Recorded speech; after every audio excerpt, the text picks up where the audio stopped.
ईंटें, मनके और अस्थियाँ। ठीक है, पहला लेसन है 12th क्लास के इतिहास के। तो विश्व की सबसे प्राचीन सभ्यता कौन सी है? मेसोपोटामिया की सभ्यता। विश्व की प्रथम नगरीय सभ्यता कौन सी थी? हड़प्पा सभ्यता। सिंधु सभ्यता को हड़प्पा सभ्यता क्यों कहा जाता है? हड़प्पा सबसे पहले खुदाई स्थल था। हड़प्पा सभ्यता की खुदाई सबसे पहले किसने की थी? दयाराम साहनी ने। हड़प्पा सभ्यता का सबसे प्रसिद्ध स्थल कौन सा है? मोहनजोदड़ो। हड़प्पा सभ्यता कितने वर्ग में फैली हुई थी? कितना में? 13 लाख वर्ग में। सिंधु सभ्यता का आकार कैसा था? त्रिकोणाकार था। सिंधु सभ्यता का मुख्य आधार क्या था? कृषि था। हड़प्पा सभ्यता के लोग किन पशुओं का पालन करते थे? बकरी और भैंस। सिंधु सभ्यता के लोग किस जानवर से परिचित थे? परिचित नहीं थे, तो गाय। सिंधु सभ्यता की सड़कें किस पद्धति से बनाई गई थी? तो ग्रिड पद्धति से। सिंधु सभ्यता के लोगों का समाज किस प्रकार का था? किस प्रकार का था? मातृसत्तात्मक। ठीक है। सिंधु सभ्यता में लोग किस दिशा में अपने पूर्वजों को दफनाते थे? उत्तर और दक्षिण। सिंधु सभ्यता के लोग किस सामग्री से हल बनाते थे? तो टेराकोटा यानी पक्की मिट्टी से। ठीक है। हड़प्पा सभ्यता के लोग किस धातु से अपरिचित थे? लोहा से। सिंधु सभ्यता में सिंचाई के लिए कौन से साधन प्रयोग होते थे? कुएं और जलाशय। सिंधु सभ्यता का दक्षिणी छोर कौन सा था? तो दैमाबाद था। हड़प्पा सभ्यता का सबसे बड़ा अन्नागार किस स्थल पर पाया गया? तो मोहनजोदड़ो। मोहनजोदड़ो का विशाल स्नानागार किस उद्देश्य से प्रयोग होता था? ठीक है, अनुष्ठानिक स्नान। हड़प्पा सभ्यता के घरों में क्या विशेषता होती थी? कांचों वाले, तो ईंट के फर्श और स्नानाघर होते थे। मोहनजोदड़ो में कितने कुएं थे? कितने कुएं थे? 700 कुएं थे। हड़प्पा सभ्यता में लोग किस विधि से अंतिम संस्कार करते थे? तो दफनाकर। हड़प्पा लिपि किस प्रकार की लिपि थी? तो चित्रात्मक थी। हड़प्पा लिपि किस दिशा में लिखी जाती थी? दाएं से बाएं। हड़प्पा सभ्यता के न्यूनतम बाट का वजन कितना था? ठीक है, कितना है? हड़प्पा सभ्यता के लोगों का प्रमुख व्यापारिक संबंध किससे था? मेसोपोटामिया से। हड़प्पा सभ्यता के लोग किस प्रकार के हथियारों का प्रयोग करते थे? कांसे और पत्थर। गुजरात के किस स्थल से टेराकोटा के हल का साक्ष्य मिला है? कालीबंगा। सिंधु सभ्यता का सबसे दक्षिणी स्थल कौन सा था? दैमाबाद। हड़प्पा सभ्यता के लोग किस धातु से अपरिचित थे? लोहा से। मोहनजोदड़ो का शाब्दिक अर्थ क्या होता है? मृतकों का टीला। ठीक है। हड़प्पा सभ्यता के लोग किसकी पूजा करते थे? धरती की देवी। किस स्थल से जुड़े हुए खेत का प्रमाण मिला है? कालीबंगा। हड़प्पा सभ्यता का पतन किस कारण से हुआ? उपरोक्त सभी यानी बाढ़, भूकंप और जलवायु परिवर्तन से। हड़प्पा सभ्यता का सबसे पश्चिमी स्थल कौन सा था? सुतका गेंडोर। ठीक है। सिंधु सभ्यता के लोग किसके प्रति अपरिचित थे? तलवार और युद्ध। सिंधु सभ्यता में लोग किस धातु का प्रयोग नहीं करते थे? लोहा का। किस स्थल से मोहनजोदड़ो की खुदाई की गई थी? राखालदास। किस स्थल से मोहनजोदड़ो की खुदाई? यहाँ पर कुछ क्वेश्चन गलती है। मतलब किसने मोहनजोदड़ो की खुदाई जो करवाया ना, वो मतलब कौन करवाना चालू करता? तो राखालदास। हड़प्पा सभ्यता के लोग मुख्यतः किस प्रकार के भोजन करते थे? मांसाहारी। किस स्थल से चूड़ी का साक्ष्य मिला है? कालीबंगा से। हड़प्पा सभ्यता के लोग किस विधि से सिंचाई करते थे? तो कुएं और जलाशय से। सिंधु सभ्यता के किस स्थल से जलाशय का प्रमाण मिला है? तो धौलावीरा से। हड़प्पा सभ्यता में मछली और किस वस्तु का साक्ष्य मिला है? तो हड्डियां का। हड़प्पा सभ्यता में लोग अपने पूर्वजों को किस दिशा में दफनाते थे? उत्तर से दक्षिण। किस स्थल से टेराकोटा के हल का प्रमाण मिला है? ठीक है, ये हो गया। किस स्थल से जुड़े हुए खेत का प्रमाण मिला है? कालीबंगा। हड़प्पा सभ्यता के लोग किस देवता की पूजा करते थे? धरती की देवी। हड़प्पा सभ्यता के शासकों को लेकर पुरातत्वविदों में क्या मतभेद था? हड़प्पा सभ्यता के लोग किस लिपि का प्रयोग करते थे? चित्रात्मक लिपि। हड़प्पा सभ्यता के लोग किस धातु के बाट का प्रयोग करते थे? तांबा। तांबा ना। ठीक है। अब अगला गुप्त। यहाँ पे कुछ कट गलेगा। अगला ऐसा मतलब कि कट गले थोड़ा सा ना 20-22 क्वेश्चन कट गए। गुप्त साम्राज्य का सबसे प्रचलित सिक्का किस धातु का था? सोना। गृहपति का शब्द का प्रयोग किसके लिए किया जाता था? घर के मुखिया के लिए, गृहपति हो तो वो। किसने पाटलिपुत्र की स्थापना की थी? उदयन। अशोक के अभिलेखों में कितनी उपाधियां दी गई है? 2। अशोक की कौन सी उपाधि का अर्थ देवताओं का प्रिय है? देवप्रिय। अशोक ने किस नाम से धर्म का प्रचार किया था? धम्म महामत। गुप्त साम्राज्य की राजकीय प्रशंसा में कौन सी रचना प्रसिद्ध है? पर्याप्त प्रशस्ति। मौर्य साम्राज्य की स्थापना किस वर्ष हुई थी? 321 ईस्वी पूर्व। किसने सबसे पहले सोने के सिक्के जारी किए थे? कुषाण ने। गुप्त काल में शासकों द्वारा जारी किए गए सिक्कों की विशेषता क्या थी? उच्च गुणवत्ता वाले थे। किस ग्रंथ में चाणक्य द्वारा मौर्य साम्राज्य की स्थापना का वर्णन है? मुद्रा राक्षस में। गुप्त साम्राज्य का संस्थापक कौन था? तो चंद्रगुप्त प्रथम था। किस शासक ने गुप्त साम्राज्य को स्वर्ण युग कहा है? तो विक्रमादित्य। गुप्तकालीन समाज में किस वर्ग का महत्व था? तो ब्राह्मण का। हर्षचरित किसकी जीवनी है? तो हर्षवर्धन की। किस भाषा में पर्याप्त प्रशस्ति लिखी गई थी? तो संस्कृत। कौन से शासक ने गुप्त साम्राज्य की स्थापना गुप्त साम्राज्य की राजधानी पाटलिपुत्र को बनाया था? उदयन ने। किस अभिलेख में समुद्रगुप्त के विजयी अभियानों का वर्णन किया गया है? पर्याप्त प्रशस्ति। अशोक के अभिलेखों में किस लिपि का प्रयोग हुआ है? तो ब्राह्मी लिपि। किस भाषा में जातक कथाएं लिखी गई थी? तो पाली। ठीक है। मौर्य साम्राज्य के धर्म का प्रमुख सिद्धांत क्या था? तो सत्य बोलना। अशोक की उपाधि प्रियदर्शी का अर्थ क्या होता है? तो मनोहर मुखाकृति। मौर्य साम्राज्य की जानकारी का मुख्य स्रोत कौन सा है? तो अभिलेख। कुषाण काल के सिक्कों में किस धातु का प्रयोग हुआ है? तो सोना का। मौर्य साम्राज्य के प्रशासन में किसकी भूमिका थी? तो मंत्री के। चाणक्य का अन्य नाम क्या था? विष्णुगुप्त। चंद्रगुप्त मौर्य के गुरु कौन थे? तो चाणक्य। किसने मौर्य साम्राज्य के लिए अर्थशास्त्र लिखा? तो चाणक्य। अगला लेसन है बंधुत्व, जाति तथा वर्ग। महाभारत का पुराना नाम क्या था?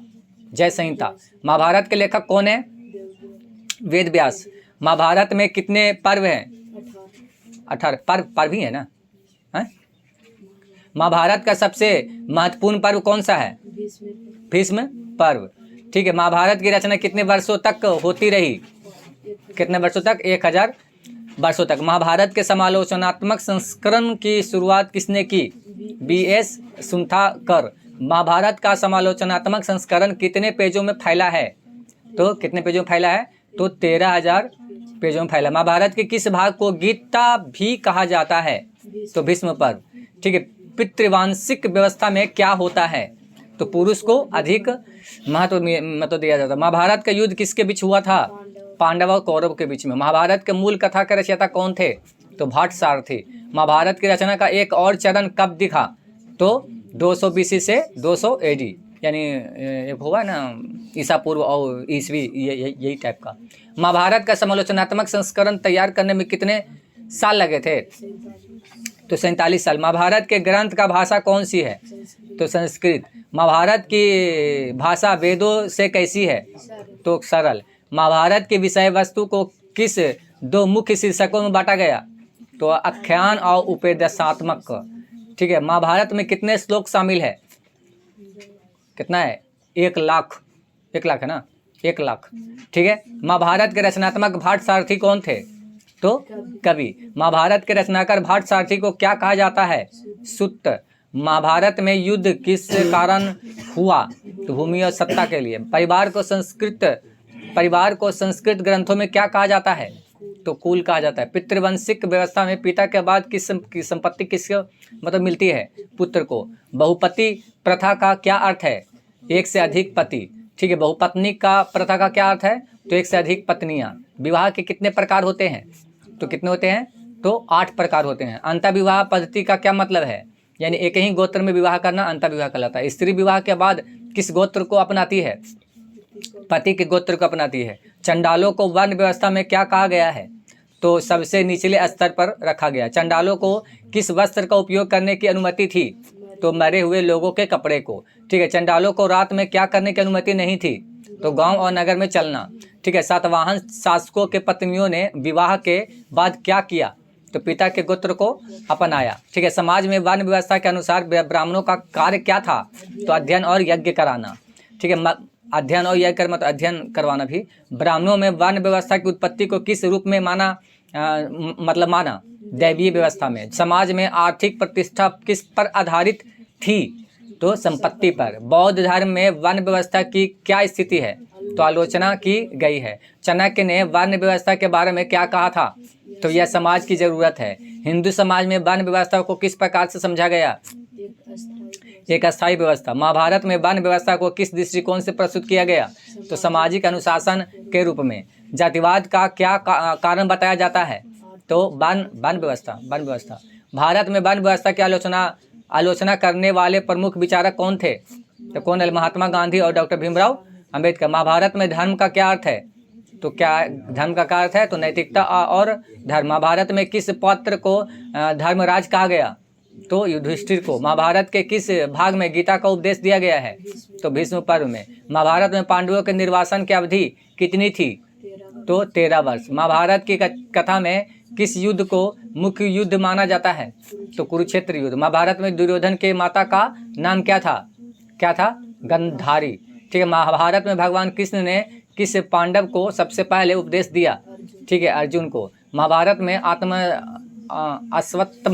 अश्वत्थामा की क्या भूमिका थी?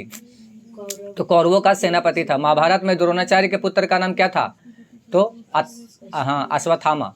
ठीक है, महाभारत में पांडवों और कौरवों के बीच में सुलह के प्रयास किसने किए थे? तो भगवान कृष्ण ने। अगला लेसन विचारक, विश्वास और इमारतें। सांची का स्तूप किस धर्म से संबंधित है? तो बौद्ध धर्म से। 19वीं सदी में किसने सांची के स्तूप में दिलचस्पी दिखाई? तो यूरोपियन ने। फ्रांसीसी सांची के किस हिस्से को ले जाना चाहते थे? तो तोरण द्वार। सांची के स्तूप की प्रतिकृति किसने बनाई? शाहजहां बेगम ने। सांची का स्तूप किस राज्य में स्थित है? तो मध्य प्रदेश में। सांची के स्तूप के संरक्षण में किसने धन अनुदान दिया? शाहजहां बेगम। सांची का महत्व किसने समझा और उस पर ग्रंथ लिखा? तो जॉन मार्शल। सांची के स्तूप का तोरण द्वार कहाँ स्थित है? तो भोपाल। यह यज्ञ किसके द्वारा किए जाते थे? राजा और सरदार। अश्वमेध यज्ञ किसके लिए आवश्यक था? राजाओं के लिए। ऋग्वेद में किसकी स्तुति का संग्रह मिलता है? अग्नि और सोम। महावीर और बुद्ध किस प्रकार के शिक्षक थे? तर्कशील। महावीर कौन थे? 24वें तीर्थकर। जैन धर्म के कितने तीर्थकर हुए? कितना हुए? जैन धर्म के तीर्थकर 24। जैन धर्म कौन सा सिद्धांत भारतीय चिंतन को प्रभावित करता है? अहिंसा। बुद्ध का जन्म कहाँ हुआ था? लुम्बिनी में। गौतम बुद्ध को ज्ञान कहाँ प्राप्त हुआ? बोध गया में। बुद्ध को ज्ञान प्राप्ति के बाद क्या कहा गया? निर्वाण। बौद्ध धर्म का मुख्य ग्रंथ कौन सा है? त्रिपिटक। बुद्ध ने किस स्थान पर अपना पहला उपदेश दिया? सारनाथ। बुद्ध के अनुयायियों को क्या कहा जाता है? भिक्षु। ठीक है, महिलाओं को बौद्ध संघ में किसके अनुरोध पर शामिल किया गया था? आनंद। बुद्ध की सौतेली माँ कौन थी? प्रजापति गौतमी। बौद्ध धर्म का कौन सा रत्न महात्मा बुद्ध से संबंधित है? बुद्ध। बौद्ध धर्म की मुख्य शिक्षाओं में कौन सी शामिल है? अष्टांगिक मार्ग। किस स्तूप का संरक्षण 19वीं सदी में हुआ? सांची के स्तूप की खोज किस वर्ष हुई? तो 1818 ईस्वी में। स्तूप की संरचना किस रूप में होती है? अर्ध गोलाकार। स्तूप का शिखर किसका प्रतीक था? ईश्वर का घर। अमरावती स्तूप की खोज किस अंग्रेज अधिकारी ने की थी? Colin McKenzie. सांची के तोरण द्वार किसे ले जाने से बच गए? दोनों, यानी दोनों, तो फिर तो तीनों होना चाहिए। दोनों स्वामीनारायण से। अंग्रेजों और फ्रांसीसी हो या भारतीय हो, तीनों होना चाहिए। फिर ये कुछ क्वेश्चन में गलती है। ठीक है, चलिए रहने दे। अशोक के आदेश से किस पर स्तूप बनाए गए? बौद्ध अवशेषों पर। स्तूपों की नक्काशी में कौन सी कथा शामिल है? ठीक है, वेशांतर जातक। बुद्ध की मूर्ति किस रूप में प्रारंभ में नहीं बनाई गई? ठीक है, मानव रूप में। सांची की मूर्तियों में किसका विशेष स्थान है? स्त्रियों की मूर्तियाँ।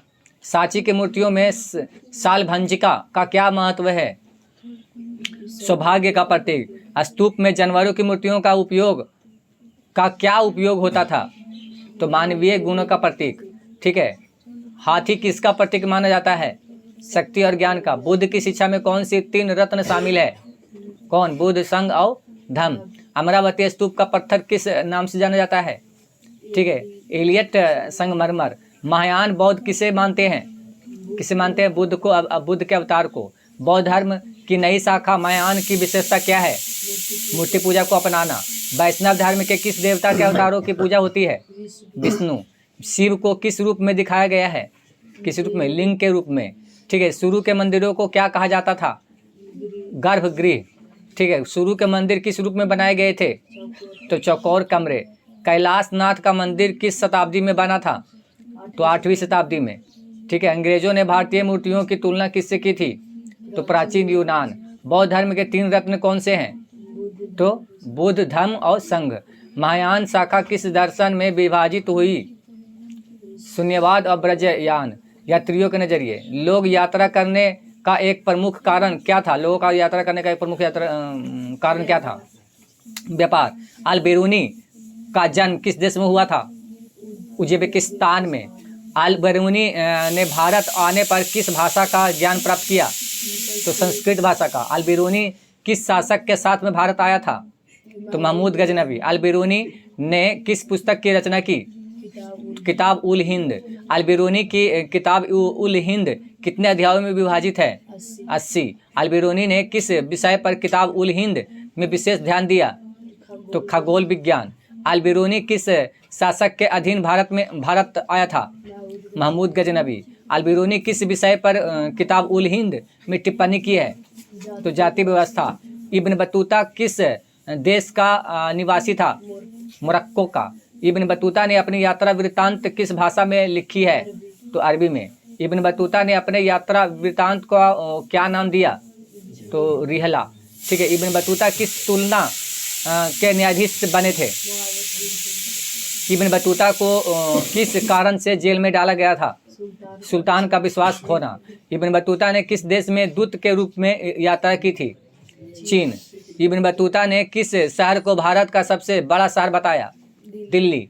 इब्न बतूता ने किस वस्त्र को केवल धनी लोगों के लिए बताया? मलमल। ठीक है, इब्न बतूता के अनुसार डाक व्यवस्था में किस प्रकार की व्यवस्था थी?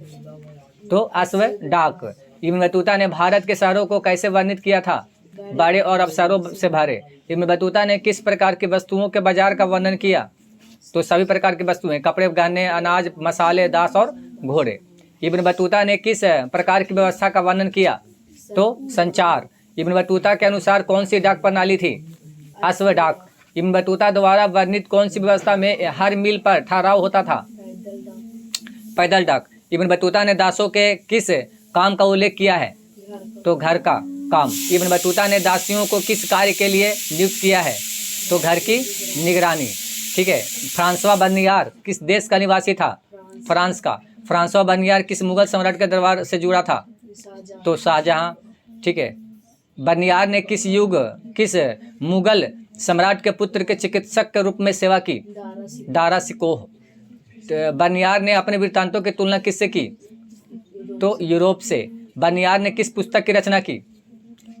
तो किस पुस्तक की रचना की? तो travels in the Mughal empire. Bernier के अनुसार भारत और यूरोप में मुख्य भिन्नता क्या थी? तो भूमि स्वामित्व। बर्नियार ने भारतीय समाज को कैसे वर्णित किया? तो अमीर और गरीब। बर्नियार ने भारतीय शहरों को क्या कहा है? तो शिविर, नगर। बर्नियार ने किस प्रथा का मार्मिक विवरण दिया? तो सती प्रथा। बर्नियार ने किसका विरोध किया? राजकीय भूमि स्वामित्व। बर्नियार ने मुगलों के शहरों को किससे जोड़ा? राजकीय शिविरों से। बर्नियार के अनुसार मुगल साम्राज्य में किस वर्ग का भाव था? तो मध्यम वर्ग का। बर्नियार ने किसे भारतीय समाज के अधिपति माना? शासक वर्ग। बर्नियार ने किस समूह का उल्लेख किया जो शहरों में संगठित रहता था? व्यापारी। पश्चिमी भारत में व्यापारियों को किस नाम से जाना जाता था?